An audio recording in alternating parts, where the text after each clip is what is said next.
Hello दोस्तों, मेरा channel legal and motivational knowledge में आपका स्वागत है।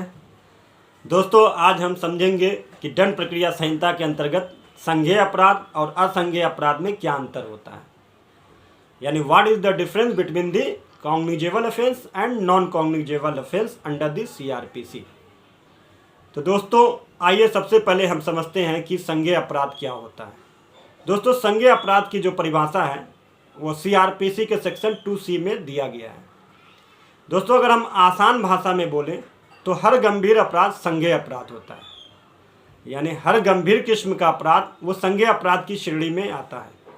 यानी किसी व्यक्ति ने ऐसा कोई अपराध किया जिसकी सज़ा 3 वर्ष या उससे अधिक वर्ष की अवधि के कारावास से यदि दंडनीय कोई अपराध किया है तो वो संज्ञेय अपराध की श्रेणी में आएगा।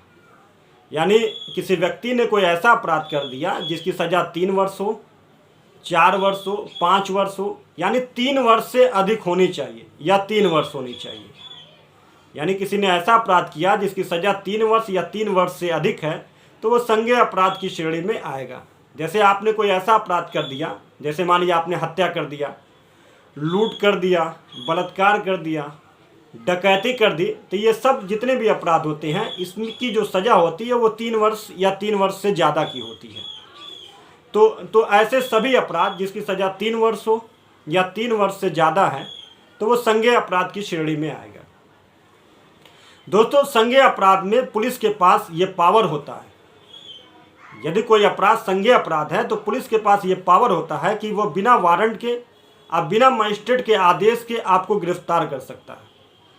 यानी कोई आपने ऐसा अपराध किया जिसकी सज़ा 3 वर्ष या 3 वर्ष से ज़्यादा है तो वो संज्ञेय अपराध की श्रेणी में आएगा। और जब संज्ञेय अपराध की श्रेणी में आएगा तो पुलिस के पास ये पावर होता है कि बिना वो वारंट के और बिना वो मजिस्ट्रेट के आदेश के आपको गिरफ्तार कर सकता है, और बिना मजिस्ट्रेट के आदेश के उस पर आप इन्वेस्टिगेशन भी कर सकता है। तो दोस्तों, ये होता है हमारा संज्ञेय अपराध। अब आइए हम समझते हैं कि असंज्ञेय अपराध किसे कहते हैं। दोस्तों, कम गंभीर किस्म का अपराध जो होता है वो असंज्ञेय अपराध होता है। यानी कम गंभीर किस्म का अपराध को हम लोग असंज्ञेय अपराध कहते हैं, जो CRPC के सेक्शन 2L में से परिभाषित किया गया है। अगर आप कोई ऐसा अपराध करते हैं जिसकी सज़ा 3 वर्ष से कम हो, आपने कोई ऐसा अपराध किया जिसकी सज़ा 3 वर्ष से कम है तो वो असंज्ञेय अपराध की श्रेणी में आएगा। जैसे आपने किसी की मानहानि कर दी, जब आपने किसी की मानहानि करी तो वो असंज्ञेय अपराध की श्रेणी में आएगा। असंज्ञेय अपराध में पुलिस अधिकारी जो होता है वो बिना मजिस्ट्रेट के आदेश के या बिना वारंट के किसी व्यक्ति को गिरफ्तार नहीं कर सकता। यदि आपने कोई ऐसा अपराध किया जो असंज्ञेय अपराध की श्रेणी में आता है तो पुलिस जो होती है बिना वारंट के और बिना मजिस्ट्रेट के आदेश के आपको गिरफ्तार नहीं कर सकती है।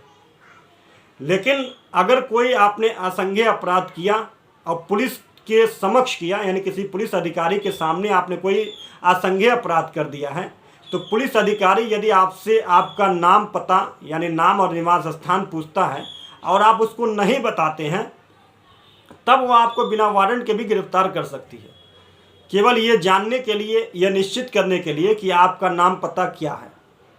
यानी आपने कोई ऐसा अपराध किसी पुलिस अधिकारी के सामने कर दिया है जो असंज्ञेय अपराध की श्रेणी में आता है, तब तो पुलिस अधिकारी बिना वारंट के, बिना मजिस्ट्रेट के आदेश के आपको गिरफ्तार नहीं कर सकती है।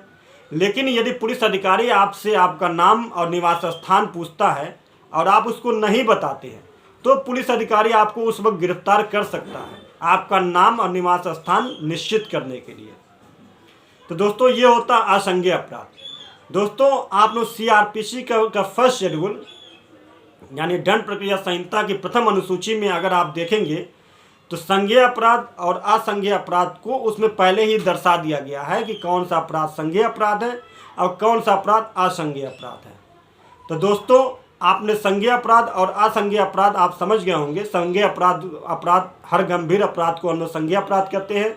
यानी आपने कोई ऐसा अपराध कर दिया जिसकी सज़ा 3 वर्ष या उससे अधिक वर्षों की है तो वो संज्ञेय अपराध की श्रेणी में आता है। जैसे हत्या कर दिए, लूट कर दिए, डकैती कर दिए, इन सब की सज़ा जो होती है 3 वर्ष से ज़्यादा की होती है, तो ये संज्ञेय अपराध की श्रेणी में आएगा। और इसमें पुलिस अधिकारी जो होती है बिना वारंट के अब बिना मजिस्ट्रेट के आदेश के आपको गिरफ्तार भी कर सकती है और बिना मजिस्ट्रेट के आदेश के उस पर इन्वेस्टिगेशन भी कर सकती है। लेकिन असंज्ञेय अगर आपने कोई ऐसा अपराध किया है जो असंज्ञेय अपराध की श्रेणी में आता है तो पुलिस अधिकारी बिना वारंट के, यानी वारंट के साथ और मजिस्ट्रेट के आदेश से ही आपको गिरफ्तार कर सकती है।